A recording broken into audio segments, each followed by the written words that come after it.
우리가 지난 주일까지 존 스토트 목사님의 그리스도의 십자가라고 하는 책을 중심으로 그리스도와 나라는 제목의 내용으로 5주간 동안 제가 여러분들에게 말씀을 드렸었습니다. 십자가는 이 성경의 핵심이고 기독교의 핵심인 것을 다시 한번 상기하는 시간이었는데, 이 기독교에는 고상한 윤리도 있고 또 철저한 사회 정의도 있지만은 기독교의 핵심은 여전히 예수 그리스도, 또 그와 그의 십자가에 못 박히신 바로 이것입니다. 여러분, 십자가는 나의 운명을 변화시키죠. 십자가는 나의 말과 또 오늘 여러분들에게 전하는 이 하나님의 말씀에 변화를 줍니다. 십자가는 나의 자랑을 변화시켜 줍니다. 그러나 여러분, 그것은 일부에 지나지 않죠. 우리가 십자가를 바라보고 십자가를 붙잡을 때 우리 인생의 운명이 변화되어집니다. 우리가 예배 마무리에 예세 신세를 우리가 함께 외치는 이유도 바로 거기에 있죠. 십자가를 통해, 십자가의 예수를 통해 우리가 새로운 인생을, 새로운 신앙을 살아야 된다는 거예요. 이와 같은 운명의 변화가 예수님과 함께 십자가에 못 박혀 죽었던 강도에게서 일어났었고요. 또 바울에게도 일어나고요. 그 뒤로 종교개혁자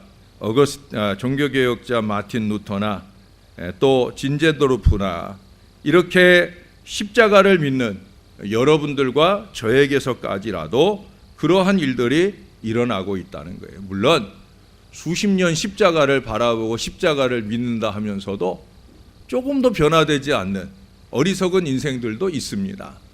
하나님의 일을 사람의 일로 생각하고 판단하고 행하는 어리석은 사람들도 있습니다마는, 그러나 진정한 십자가 신앙자들은 그 십자가 앞에서 변화되어지는 거예요. 십자가가 여러분들의 운명의 변화인 것을 날마다 믿고 날마다 고백하며 사는 여러분들이 되시기를 주님의 이름으로 간곡히 부탁합니다. 십자가를 바라보고 십자가를 붙잡고 십자가 앞에 무릎을 꿇고 살아야 된다는 거예요. 십자가를 자랑하고 십자가를 짊어지고 다니면서 사셔야 된다는 거예요. 오늘 본문에서 말씀하고 있는 십자가는 두 가지입니다. 첫 번째 얘기하고 싶은 것은 좀 의외예요. 십자가는 미련함과 약함이다. 사도 바울은 십자가의 미련함과 약함을 분명하게 지적했어요. 그것은 사도 바울의 신앙은 아닙니다. 사람들이 그렇게 생각한다는 거예요. 사람들이 그렇게 만든다는 거예요. 십자가의 복음이 세상 사람들에게는 미련하게 보이고 약하게 보이는 것이 너무나 당연한 일이다 라고 인정을 하고 있어요. 십자가의 도가 멸망하는 자들에게는 미련한 것이다. 18절에서 말씀하죠. 그 뒤에 23절 하반절에서 다시 한번 이방인에게는, 그 당시 헬라인들, 그들에게는 이 십자가는 미련한 것이로되 라고 말씀하고 있어요. 무식하고 불행한 인간들에게 있어 지혜와 행복을 가져다 줄 이 하늘의 신이 세상에 내려와서 이 무력한 사람들에게 붙잡혀서 십자가의 처형을 당한다는 거, 이거는 그들의 지혜 기준으로 보면 너무나 어리석고 미련하게 보였더라는 거예요. 십자가는 또한 약한 것이다. 23절 앞부분에 중간에 보면 유대인에게는 거리끼는 것이다. 거리끼는 것이다. 왜 거리끼나? 유대인들은 강력한 정치적 메시아를 기대했어요. 수없이 많은 강대국의 압제를 받고 이제 마지막 이 로마에게까지도 큰 어려움을 겪으면서 그들은 대망하는, 열망하는 메시아, 그 메시아가 올 때는 정치적으로 혁명적 메시아, 아주 거대한 대장군이 오셔서 그렇게 위대한 승리의 역사를 주실 것이다 라고 기대를 했는데, 원래 십자가에 달려서 돌아가시더라는 거예요. 십자가가 너무 약해서 그들의 기대에 거리끼는 것이 되고 말았다라고 하는 거예요. 개인과 민족을 구원할 메시아가 로마 군인들에게 붙잡혀서 질질 끌려가다가 처형당했다. 그래서 인간적으로 보면 하나님의 일로 보는 게 아니라 인간적으로 보면 너무나 약하고 너무나 무력하게 보였다는 거예요. 믿지 않는 그들에게 십자가는 미련한 것이었고 십자가는 약한 것이었다. 그 시대 사람들, 그 어리석은 유대인이나 헬라인에게만 그렇게 보인 게 아니죠. 오늘날 현대인들에게도 마찬가지입니다. 십자가는 미련한 것이고 십자가는 약한 것이다. 십자가는 현대인의 지적인 욕구를 충족시키지도 못하고 현대인들의 정치적인 욕구를 충족시키지도 못하는 게 사실이죠. 현대인들의 상식에서도 벗어나고 민족의 문화나 전통이나 신앙에서도 벗어나고 현대인들의 그 개인적인 욕망에서도 벗어나는 게 사실입니다. 왜? 현대인들은 잘 되는 것만 소원하잖아요. 잘 되는 것만 좋은 거라고 생각하잖아요. 근데 십자가는 아니잖아요. 십자가는 여전히 그들에게 미련한 것이고 약한 것이 되고 있다는 거예요. 니체와 같이 권력을 숭배하는 현대인에게 십자가는 여전히 약하고 거리끼는 것. 그래서 신은 죽었다, 신은 없다, 그렇게 말하게 되는 거죠. 자기 자신을 확신하는 현대 지성인들에게 십자가는 여전히 미련하고 어리석은 거지요. 옥스퍼드 대학의 철학자 A.J. 에어는 이 기독교의 교리를 멸시하면서 기독교는 지성적으로 멸시할 만하고 도덕적으로 분개할 만하다라고 이 기독교를 비난했어요. 여러분 김용옥이라고 하는 사람을 아시죠? 그 사람에게도 기독교는 한갓 조소와 비웃음의 대상이 된 적이 있습니다. 아마 지금도 틈틈이 그런 어리석음을 쏟아낼 거예요. 독설가라고 하는 미명하에 그는 그렇게 우리 신앙을 모욕하고 있습니다. 아니 어쩌면 그가 모욕하는 것은 기독교가 아니라 기독교인이 아닐까. 간디가 등을 진 것은 그리스도가 아니라 그리스도인이었던 것처럼 그렇게 그는 이 기독교를 미련하고 약한 것으로 보고 있다는 거예요. 특별히 이 기독교의 십자가는 미련하고 약한 것이다. 사도 바울은 이와 같이 미련하고 약한 십자가의 복음을 있는 그대로 말하고 있어요. 철학적 지혜로 옷을 입히지도 않고요, 정치적인 힘으로 가면을 씌우는 것도 아니고 십자가를 있는 그대로 미련한 방법으로, 약한 방법으로 그렇게 말하고 있어요. 그래서 여기도 그런 얘기를 하잖아요. 21절 하반절에 하나님께서 전도에 미련한 것으로 믿는 자들을 구원하시기를 기뻐하셨다. 전도에 미련한 것, 그것이 십자가요. 오늘 저와 여러분들이 강단에서나 또는 여러분의 삶의 현장에서 예수 믿으면 구원받는다, 얼토당토않게 들리는 이 말을 우리는 말하고 있는 거죠. 그것은 유대인이나 헬라인이나 오늘날 십자가 복음을 무시하며 사는 교회 안팎의 모든 사람들에게 그렇다라고 하는 거예요. 그러나 저와 여러분에게는 안 그렇죠. 십자가를 믿는 저와 여러분에게 있어서 이 십자가는 지혜요, 능력인 거예요. 여러분 오늘 보세요. 십자가는 미련함과 약함인 동시에 지혜와 능력이 되는 것을 오늘 이 바울을 통해 분명하게 선언해 주고 있어요. 십자가는 예수님의 실패 작품도 아니고요, 하나님의 실패 작품도 아닌 거예요. 십자가는 유대인들의 아우성과 로마 군인들의 무력에 밀려서 예수님이 힘이 딸리고 하나님이 힘이 없어서 저질러진 실패 작품이 아니라는 거예요. 예수님께서 나귀 새끼나 타고 들어왔다고 함부로 무시하려고 하죠. 오늘날 사람들도 그렇잖아요.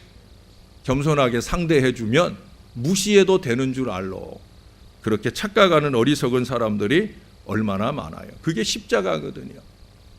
십자가는 오래전부터 하나님이 계획하시고 하나님이 준비하신 하나님의 최상의 걸작품이에요. 십자가는 절대 사람의 일이 아니라 하나님의 일이란 말이죠. 물론 희극적인 작품도 아니고요, 비극적인 작품이긴 하지만 그럼에도 불구하고 하나님의 전지전능하신 그 지혜와 그 능력이 한데 어우러서 만들어진 하나님의 최고의 걸작품, 그것이 바로 십자가예요. 십자가는 사람에 의해서 만들어진 인조품이 아닙니다. 십자가는 성부 하나님에 의해서 창세전부터 계획되어 만들어진 신조품입니다. 하나님이 만드신 작품이라는 거예요. 이걸 잊지 말아야 돼요. 오늘날 교회 밖에서만 아니라 교회 안에서도 이 십자가를 그렇게 생각하지 않는 어리석은 사람들이 많은 것 같아요.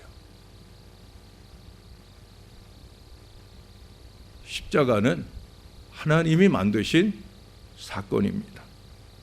하나님께서 아담에게 양의 가죽옷을 만들어 입히실 때 벌써 십자가를 계획하고 계셨습니다. 하나님께서 출애굽 전날 밤 모세와 아론에게 흠없는 어린 양을 잡아먹고 그 피를 집 문설주 좌우에 발라라, 임방에 발라라 명했을 때, 그때 이미 십자가를 계획하고 계셨다는 거예요.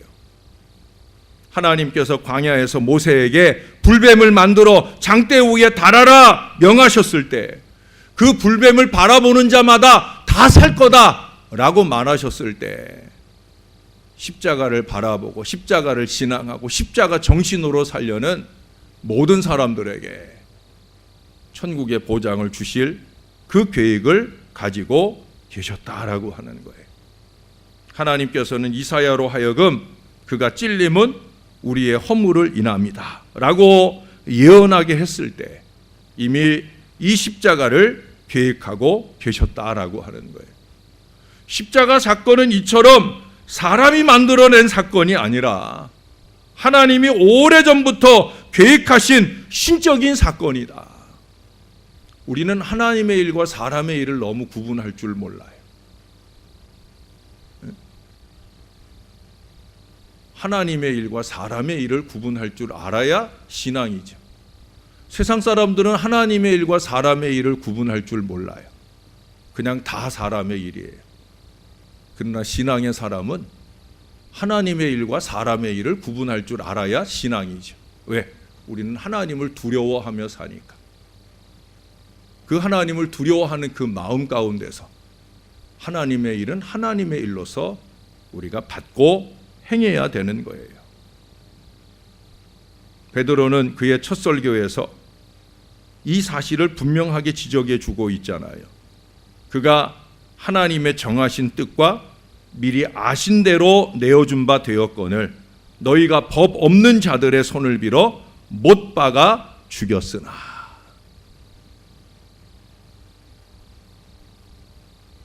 하나님이, 예수님이 그 하나님의 정하신 뜻과 미리 아신 대로 내어준 바 되었다.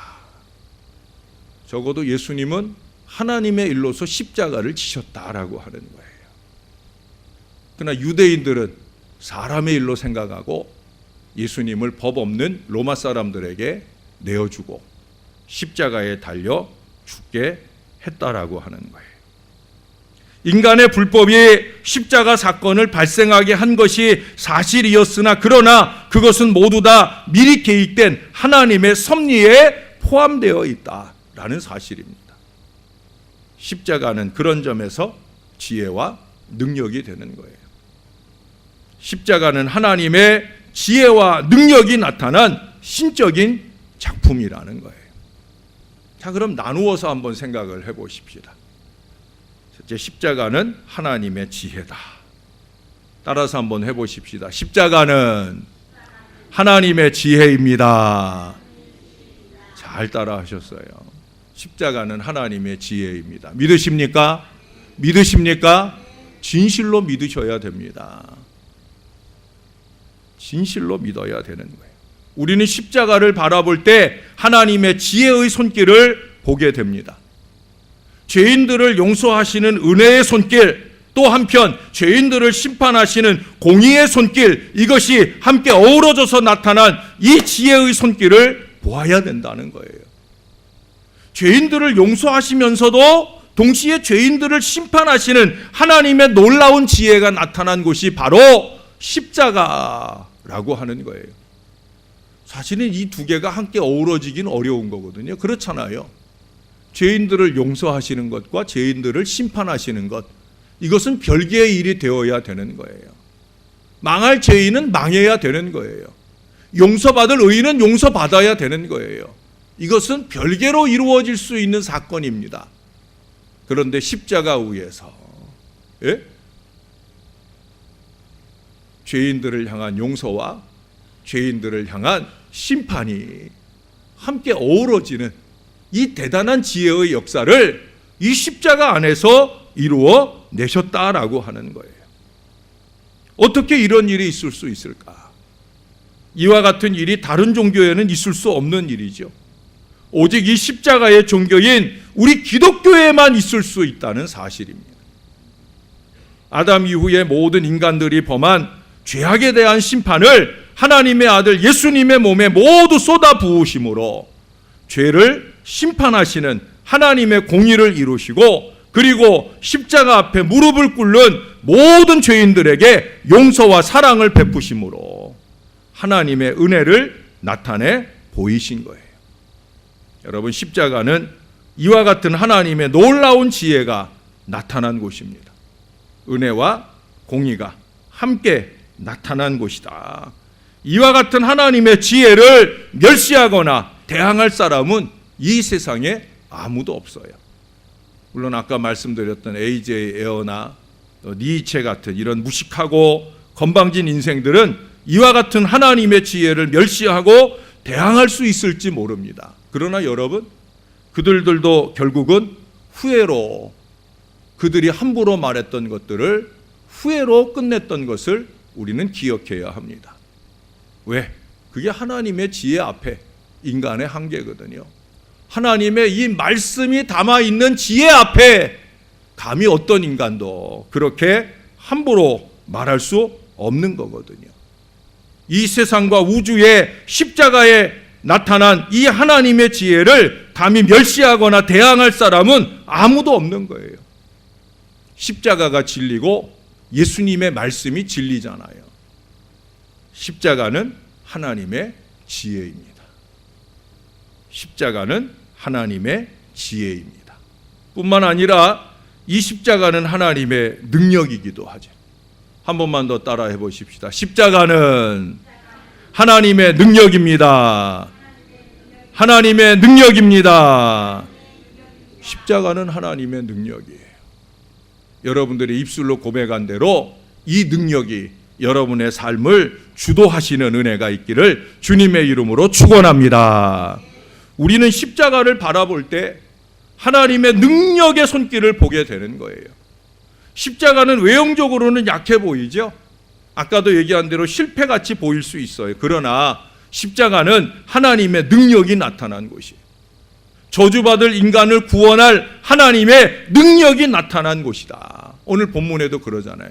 구원을 얻는 우리에게는 하나님의 능력이다. 구원을 받는 우리에게는 하나님의 능력이다. 사실 십자가는 유대인과 로마인, 물론 사탄이 보아도 약해 보였고 실패같이 보였어요. 그러나 실상은 능력이고 성공이었어요. 왜 그렇습니까? 인간을 멸망시킬 세 가지 원수들을 깨뜨려 부셨기 때문에 그런 거예요. 인간을 멸망시킬 세 가지 원수들은 뭐예요? 죄악의 세력이요, 마귀의 세력이요, 인간 자신의 세력입니다.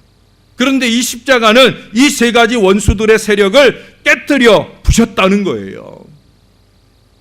나누어서 생각을 해보십시다. 십자가는 죄악의 세력을 깨뜨려 부셨습니다. 여러분, 예수님이 죄악의 세력을 모두 자기 몸에 받아서 그 안에서 다 용해시켜 버린 거예요. 아담과 하와가 지었던 원죄로부터 이 자범죄의 모든 독소들을 자기 몸에 받아서 다 그 안에서 용해시켜 버린 거예요. 그러므로 이제는 우리들이 범한 죄악 때문에 우리들을 처벌하라고 부르짖는 마귀의 아우성이 사라지게 되었다는 거예요. 욥기서에 보면은 마귀가 아우성을 하잖아요. 욥을 한번 시험해 보라고. 예? 욥을 시험해 보라고 아우성하는 거지만 저와 여러분 죄인들의 죄로 인해서는 마귀는 그 죄에 대해서 심판하라고 아우성을 해요. 그러나 예수님께서 그 십자가 위에서 우리의 모든 죄를 다 용해해 주셨어요. 적어도 십자가의 능력을 믿는 저와 여러분의 모든 죄는 십자가 안에서 다 용해된 줄로 믿습니다. 그러므로 우리 중 누구도 서로를 정죄할 수 없는 거예요. 십자가 아래서, 십자가의 능력 아래서 그 모든 죄는 다 용해되어지는 거예요. 두 번째로 십자가는 마귀의 세력을 깨트려 부셨습니다.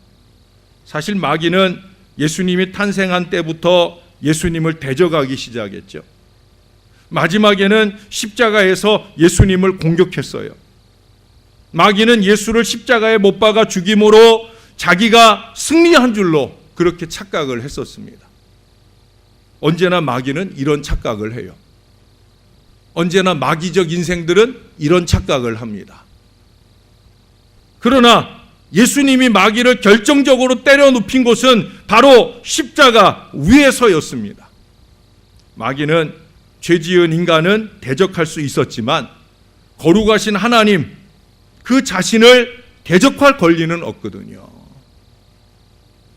그런데 이 마귀가 인간 예수를 십자가에 못 박아 죽임으로 결국 거룩하신 하나님 자신을 대적하는 결과를 범했다고, 이 십자가에 덫에 걸렸다고 제가 여러분들에게, 또 존 스토트 목사님이 여러분들에게 말씀해 주셨었습니다. 그래서 그는 지옥의 형벌을 받게 된 것입니다.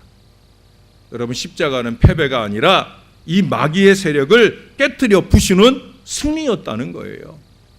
마귀와 마귀의 세력과 도모는 결국 십자가 예수님이 다 깨트려 버리신다는 거예요. 이걸 믿으시는 저와 여러분의 승리가 주님 은혜 중에 보장되어 있는 줄로 믿습니다. 십자가 신앙은 반드시 이기는 거예요. 셋째로, 십자가는 인간 자신을 깨트려 부셨어요. 여러분, 인간의 근본적인 원수는 사실 밖에 있지 않아요. 바로 인간 자신이 원수예요. 이기적이고 교만하고 탐욕적이고 위선적인, 바로 인간 자신이 인간의 원수라는 거예요. 그래서 예수님은 십자가를 지려느냐? 그러면 먼저 자기를 부인하고 자기 십자가를 진다. 자기 부인이 없으면 십자가 질 수 없는 거예요. 많은 사람들이 착각을 해요. 난 십자가 지고 산다. 근데 들여다보면 자기 자신을 여전히 부인하지 못해요. 자기 자신이 자기의 원수된 것을 깨닫지 못하고 살아가요. 여러분, 십자가는 바로 이 인간 자신을 깨트려 부순 곳이에요. 인간의 최고 모델인 예수님이 인간 자신을 깨트려 부신 곳이 바로 십자가이기에 우리는 십자가를 바라보면서 우리 자신을 깨트려 부술 수 있게 되는 거예요. 그래서 우리가 지난주에 보았던 본문 갈라디아서 2장 20절, 오늘 오후에도 헌신 예배 때 이 본문을 볼 텐데, 그 갈라디아서 2장 20절에서 바울은 이렇게 고백하잖아요. 내가 그리스도와 함께 십자가에 못 박혔나니. 참 중요한 고백이에요. 내가 그리스도와 함께 십자가에 못 박혔나니. 이게 신앙이에요. 내가 정말 못 박혔나? 십자가에 못 박히려면 먼저 자기 부인이 되고서야 못 박힐 수 있는데, 내가 과연 못 박혔나? 나는 여전히 팔팔이 살아가지고 하나님의 일도 인간의 일로 하며 어리석게 행하고 있는데, 내가 입술로 내가 십자가에 못 박혔나니. 누구와 함께? 그리스도와 함께. 과연 그리스도가 나와 함께 십자가에 못 박히셨다고 인정해 주실 만한지, 저나 여러분이. 여러분, 십자가는 하나님의 능력입니다. 방금 말씀드린 대로 우리들의 세 가지 원수들을 깨뜨려 부수고 우리를 구원하신 하나님의 능력이 나타난 곳, 그곳이 바로 십자가예요. 십자가의 도가 우리에게는 하나님의 능력이다. 여러분, 한 번만 더 따라해 보십시다. 십자가의 도가 우리에게는, 나에게는 하나님의 능력이다. 그리스도는 하나님의 능력이요 하나님의 지혜다. 믿습니까? 오늘 성경이 말씀하고 있는 거예요. 18절에서 또 24절에서 우리는 성경의 일들을 고백하고 성경의 일들을 믿으며 성경의 바라보는 거예요. 말씀을 맺으려 합니다. 여러분, 다시 한번 또 말씀드리지만 십자가는 하나님의 지혜요 하나님의 능력입니다. 누구에게 그렇다고요? 구원을 얻는 우리에게, 나에게, 오직 부르심을 입은 자들에게 십자가는 그런 거예요. 십자가를 바라보고 십자가를 붙잡고 십자가 앞에 무릎을 꿇고 사시는 구원을 얻는 여러분들이 다 될 수 있기를 주님의 이름으로 축원합니다. 십자가에 나타난 하나님의 지혜와 능력이 모두 다 여러분들의 것이 되기를 주님의 이름으로 축원합니다. 기도하겠습니다. 참 좋으신 아버지 하나님, 우리에게 십자가 주셔서 감사합니다. 십자가가 우리 신앙의 핵심이고 근간인 것을 잊지 말게 도와주시고, 자기를 부인하고 십자가를 지고 나를 따르라 하신 그 주님의 가르침을 깨닫게 하여 주시옵소서. 깨달아야 따라갈 것이요, 따라가야 이 지혜와 이 능력이 우리의 것이 되는 축복을 누리게 될 것입니다. 저와 이 모든 주의 자녀들이 십자가를 바라보고 십자가 신앙을 하나님의 일로서 믿고 따라가는 하나님의 백성들이 다 되게 하여 주시옵소서. 예수님의 이름으로 기도합니다. 아멘.